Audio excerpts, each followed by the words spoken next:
By this time, we're going to discuss on the integration of hyperbolic functions. There are 8 formulas for involving the integration of hyperbolic functions. These are the formulas we are using for the integration of hyperbolic functions. We have here the integration or the integral of the hyperbolic function sine x dx, that is equal to the hyperbola of cosine x plus c, and the integral of the hyperbolic function tangent of x dx is equal to the ln of the hyperbolic function cosine h plus c. Integral of the integral of the hyperbolic function secant squared x dx is equal to the hyperbolic function of tangent x plus c. Integral of secant hx times the tangent of hx dx is equal to negative secant of hx plus c. Integral of cosine hx dx is equal to sine hx plus c.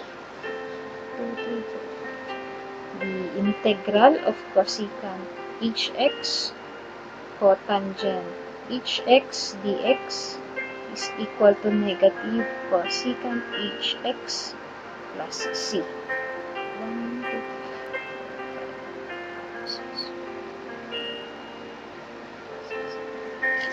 May miss out ako. Sine, tangent, secant, squared, secant, cosine. Another is the integral of cotangent hx dx, that is equal to the ln of sine hx plus c cosecant, and integral of cosecant h squared x dx is equal to negative cotangent of hx plus c. So, ito po yung 8 na formulas na ginagamit natin for the integration of hyperbolic functions. There are 8 equations. Kindly take note of these 8 formulas we are using for the integration of hyperbolic functions.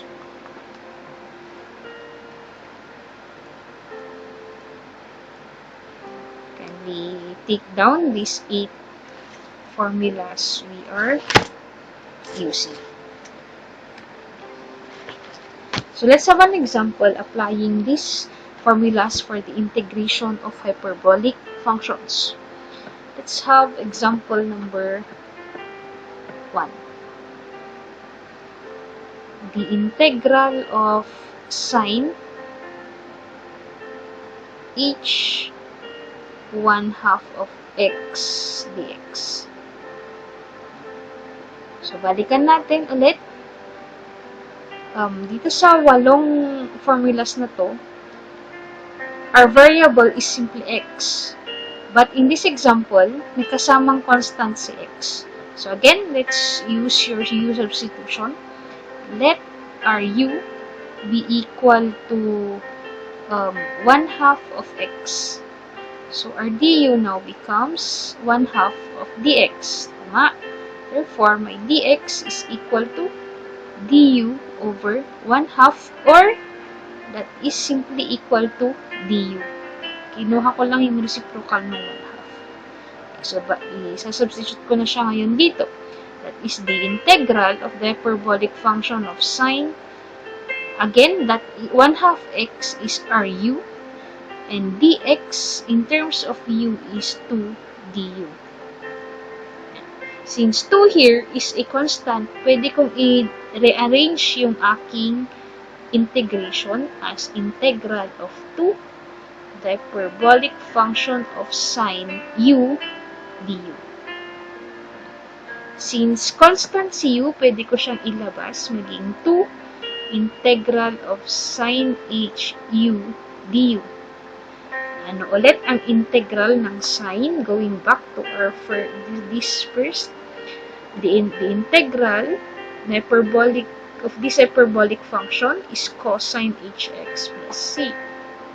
So, susulat ko lang siya, kukopihin ko lang, magiging 2 is cosine of h u plus c. And again, ang ginamit ko dito is the u substitution. So, kailangan kong ibalik si u. My final answer here now is equal to 2. The cosine of h, our u here is 1/2 of x plus c. And this is now my answer for this problem. Okay, let's have another example involving the integration of hyperbolic functions. So, in this example, let's try the integral of e raised to x, the hyperbolic function of the cosine x dx. So, combination siya ng integration of exponential function and integration of hyperbolic functions. So, for this example,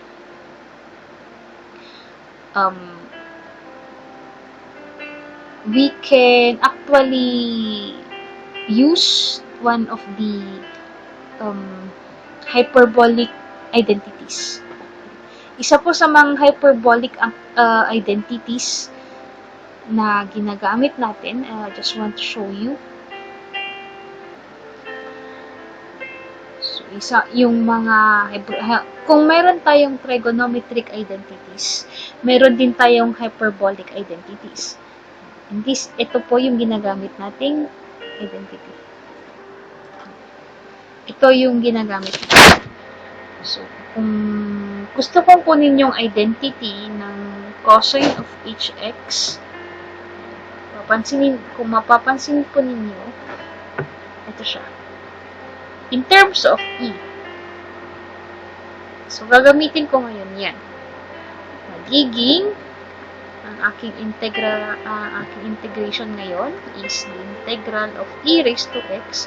I'm going to change this cosine hx into its equivalent function with a base e. So, that is 1/2 of e raised to x plus e raised to negative x dx. So, lahat na ng aking mga bases ay in terms of the Euler's number e.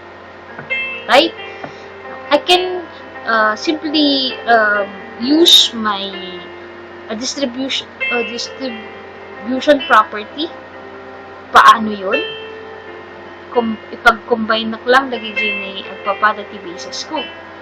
So, I'm going to multiply is the integral e raised to x times 1/2 times e raised to x. I can write that as e raised to x times e raised to x over 2. Tama. Ulitin ko. That is e raised to x multiplied by 1/2 multiplied by e raised to x. Ito siya. Ayun. Okay? Then, next, I have may plus tayo dito. So, plus ulit e raised to x times 1/2. This time, imumultiply ko siya ngayon dito. So, e raised to x times e raised to negative x over 2. And this is to be multiplied by dx. Isisimplify ko lang yung nasa loob ng parenthesis, magiging, since pareho sila ng base, applying our power rule, that is, exponent, rules in exponents, that is e, x plus x is 2x over 2, right? Plus, e raised to x times e raised to negative x, pareho sila ng base. So, e, x minus x is 0 over 2. And this is to be multiplied by dx. Right? Very simple lang ito.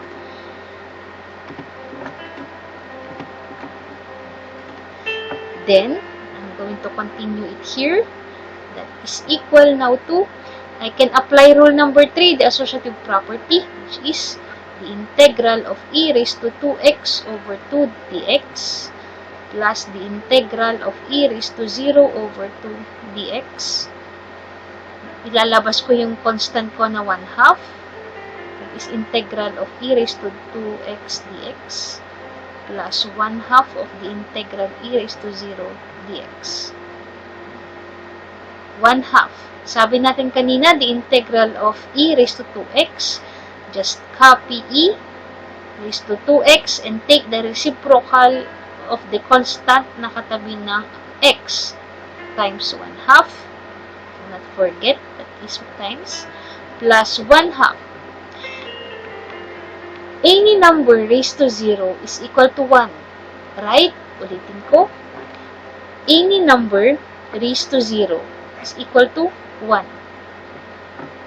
So, the integral of dx is simply equal to x. Do not forget your arbitrary constant. Simplify our answers. This is now equal to 1/4 of e raised to 2x plus 1/2 of x plus c. This is now my final answer for this. Again, these are just the basic formulas for the integration of hyperbolic functions. Okay? Let's try the another example involving hyperbolic functions. Let's try problem number 3, which is the integral of secant h squared 2x plus 1 dx. So in this problem, we're going to use secant. So let the value of my u be equal to 2x plus 1, taking the derivative that is equal to 2. Walang derivative po yung 1 because that is a constant, dx. Then, my dx now is equal to du over 2.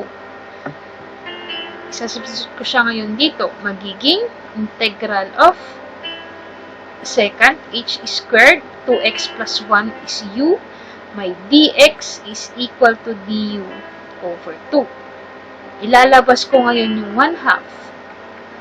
Integral of secant h squared u du. Now, what is the integral of secant h squared u du? If we try to go back to our first, to the formulas involving hyperbolic functions, the integral of secant h squared u du, again, pinalitan ko lang si u, dito is x ang ginamit, the integral of secant h squared x dx is this one, tangent hx plus c. So, yan ngayon yung gagamitin ko dito. Is equal to 1/2 of tangent h u plus c. Babalik natin ngayon si u. My answer now here is 1/2 of the tangent h. The value of my u is 2x plus 1 plus c. And that is my final answer for this problem.